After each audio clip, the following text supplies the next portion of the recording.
உலகம் முழுக்க இருக்கிற பொருளாதார சிந்தனையாளர்கள்னு சொல்லிக்கிட்டு ஒரு கூட்டம் போயிருக்காங்க. உலக பொருளாதார நிலைமையை மேம்படுத்துறதுக்கு விவாதம் பண்ணுவோம்னு சொல்றாங்க. ஆனா உண்மை என்னன்னா, விவரம் தெரிஞ்சவங்க இத பத்தி சிரிச்சுக்கிட்டே தான் இருக்காங்க.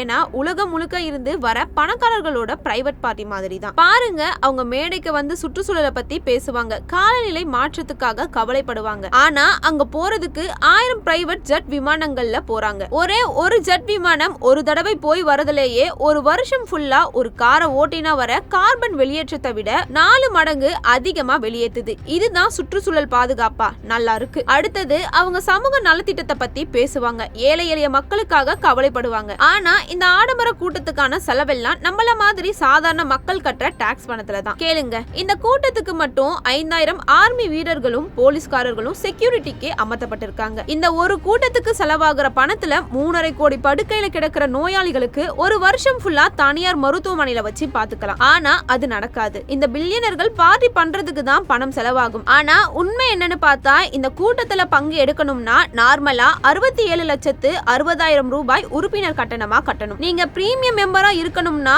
6,76,00,000 கட்டணும். அப்பதான் உங்களுக்கு உட்காரதுக்கு ஒரு சேரும் ஒரு டேபிளும் கிடைக்கும், விவாதத்துல பங்கெடுக்கிற உரிமையும் கிடைக்கும். நம்மள மாதிரி சாதாரண மக்களோட வாழ்க்கை செலவு, வாங்குற சம்பளம், அன்னைக்கு என்ன சாப்பிடுவோம்னு யோசிக்கிறது, இதெல்லாம் பத்தி இவங்களுக்கு கவலை இல்ல. இவங்க யாரு? கார்ப்பரேட் கம்பெனில போர்ட் ரூம்ல உட்கார்ந்துட்டு ஸ்கிரீன்ல உலகத்தையே பார்த்துட்டு இருக்கிறவங்க. ஒரு பக்கம் டாவோஸ் ஆடம்பரம், மறுபக்கம் உழைக்கும் சாதாரண மக்கள். அங்க நடக்கிறது பொருளாதார முன்னேற்றத்துக்கான விவாதம் மட்டும் இல்லங்க, இது கார்ப்பரேட் லோபி கூட்டம். சந்தையை தங்க கட்டுப்பாட்டுல வச்சுக்கிறதுக்கான பேச்சுவார்த்தை. தங்களோட நலனுக்காக உலக பொருளாதாரத்தை எப்படி மாத்துறதுன்னு திட்டமிடுறது. அதுக்காக தான் இந்த கூட்டம். நம்மள பத்தி அவ்வளவா கவலைப்படுற ஆளுங்க இல்ல இவங்க. இங்க இருக்கிறது தங்களோட லாபத்துக்காக யோசிக்கிறவங்க தான். இதுதான் டாவோஸ் உலக பொருளாதார மன்றத்தோட மறுபக்கம். இந்த பில்லியனர்கள் பார்ட்டி பத்தி நீங்க என்ன நினைக்கிறீங்கன்னு கமெண்ட் செக்ஷன்ல உங்க கருத்தை சொல்லுங்க.